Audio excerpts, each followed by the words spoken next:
ನನ್ನೆಲ್ಲ ಪ್ರೀತಿಯ ಬಂಧುಗಳಿಗೆ ನಮಸ್ಕಾರ. Welcome to youth motivations Kannada channel. ಇವತ್ತಿನ ಟಾಪಿಕ್ ಏನಪ್ಪ ಅಂದರೆ, ಮನುಷ್ಯನ ಬದುಕು ಹೀಗೆ ಇರುತ್ತೆ ಎಂದು ಹೇಳಲು ಸಾಧ್ಯವಿಲ್ಲ. ಮನುಷ್ಯ ಅಂದ ಮೇಲೆ ಅವನ ಮನಸ್ಥಿತಿ ಹೀಗೆ ಇರುತ್ತೆ ಎಂದು ಹೇಳಲು ಬರುವುದಿಲ್ಲ. ಇವತ್ತಿನ ಮನುಷ್ಯ ನಾಳೆ ಇಲ್ಲದೇ ಇರಬಹುದು, ಅಥವಾ ಅವನು ಇವತ್ತು ಒಳ್ಳೆಯವನಾಗಿದ್ದು ನಾಳೆ ಕೆಟ್ಟವನೂ ಆಗಬಹುದು. ಇದೆಲ್ಲ ಅವಲಂಬಿತವಾಗಿರುವುದು ಅವನ ಮನಸ್ಥಿತಿಯ ಮೇಲೆ. ಅವನ ಮನಸ್ಸನ್ನು ಹೇಗೆ ಇಟ್ಟುಕೊಳ್ಳುತ್ತಾನೋ ಆ ಥರ ಅವನ ತಲೆಯಲ್ಲಿ ನಾನಾ ರೀತಿಯ ಯೋಚನೆಗಳು ಬರುವ ಸಾಧ್ಯತೆ ಹೆಚ್ಚಿರುತ್ತದೆ. ನಮಗೆ ದೇವರು ಎಲ್ಲವನ್ನ ಕೊಟ್ಟಿರುತ್ತಾನೆ, ಆದರೆ ಯಾವುದು ಕೊನೆ ತನಕ ಶಾಶ್ವತವಾಗಿ ಉಳಿಯುವುದಿಲ್ಲ. ದೇವರು ಎಲ್ಲ ಕಡೆ ಇದ್ದಾನೆ ಅಂತ ಒಂದು ಗಾದೆ ಮಾತಿದೆ, ಆದರೆ ಅವನು ಯಾವ ರೀತಿ ಇರುತ್ತಾನೆ ಅನ್ನೋದು ಯಾರಿಗೂ ಗೊತ್ತಿರುವುದಿಲ್ಲ. ನಮ್ಮ ಶ್ರೀಮಂತಿಕೆ ಹೆಚ್ಚಾದಾಗ ನಾವು ಎಲ್ಲ ಸೌಲಭ್ಯಗಳನ್ನು ಅನುಭವಿಸುತ್ತೇವೆ, ಆದರೆ ನೆಮ್ಮದಿಯ ಬದುಕು ನಮ್ಮ ಹತ್ರ ಸುಳಿಯೋದೇ ಇಲ್ಲ. ದೇವರು ಮನುಷ್ಯನನ್ನೇ ಸೃಷ್ಟಿ ಮಾಡಿದ್ದಾನೆ, ಆದರೆ ಆ ಮನುಷ್ಯನೇ ಶಾಶ್ವತವಾಗಿ ಇರುವುದಿಲ್ಲ. ಪ್ರೀತಿಯ ಬಂಧುಗಳೇ, ನಾವು ಕೆಲವೊಂದು ವಿಚಾರಗಳನ್ನು ಅರ್ಥ ಮಾಡಿಕೊಳ್ಳುವುದಕ್ಕೆ ಪ್ರಯತ್ನ ಪಡಬೇಕು. ಅದೇನೆಂದರೆ, ನಮ್ಮ ಬದುಕಿನ ಅರ್ಥವನ್ನು ತಿಳಿದುಕೊಳ್ಳಬೇಕು. ನಮ್ಮ ಬದುಕಲ್ಲಿ ಒಳ್ಳೆಯದು ಇರುತ್ತೆ, ಕೆಟ್ಟದ್ದು ಇರುತ್ತೆ. ಆದರೆ ಒಳ್ಳೆಯ ವಿಷಯಗಳನ್ನು ನಮ್ಮ ಮನಸ್ಸಿನಲ್ಲಿ ಇಟ್ಟುಕೊಂಡು ಬೇರೆಯವರಿಗೆ ಒಳ್ಳೆಯದನ್ನೇ ಹೇಳಿಕೊಡಬೇಕು. ಕೆಟ್ಟ ಯೋಚನೆಗಳು ನಮ್ಮ ತಲೆಯಿಂದ ಕಿತ್ತು ಹಾಕಬೇಕು. ಯಾರೋ ಒಬ್ಬ ವ್ಯಕ್ತಿ ನೋವನ್ನು ಅನುಭವಿಸುತ್ತಿದ್ದಾನೆ ಅಂದರೆ ಅವನಿಗೆ ಸಾಂತ್ವನ ಹೇಳಬೇಕು.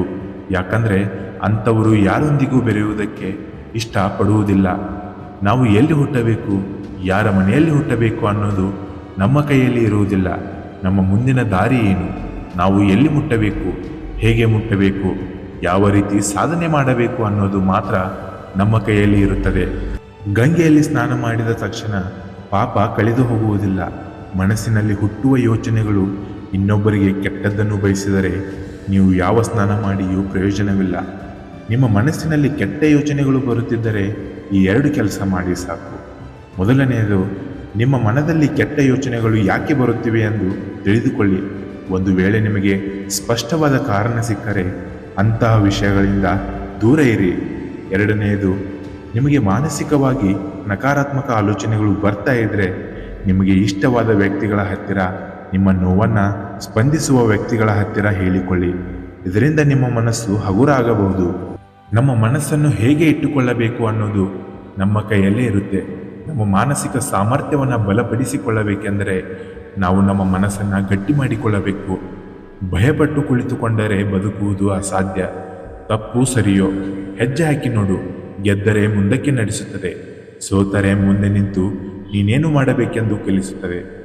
ಕೊನೆಯದಾಗಿ ನನ್ನೆಲ್ಲ ಪ್ರೀತಿಯ ಬಂಧುಗಳಿಗೆ ಒಂದೇ ಮಾತು, ಗೆಲುವು ಸಿಗುತ್ತೆ ಅಂತ ಯೋಚಿಸುತ್ತಾ ಯಾವತ್ತೂ ಕಾಲ ಕಳೆಯಬೇಡಿ. ಸಿಕ್ಕ ಗೆಲುವಲ್ಲೇ ಸಂತೋಷಪಡಿ. ಬದುಕು ನಿಮ್ಮ ಯೋಚನೆಗಿಂತಲೂ ವೇಗವಾಗಿ ಸಾಗುತ್ತದೆ ಅನ್ನೋದನ್ನು ಮರೆಯಬೇಡಿ.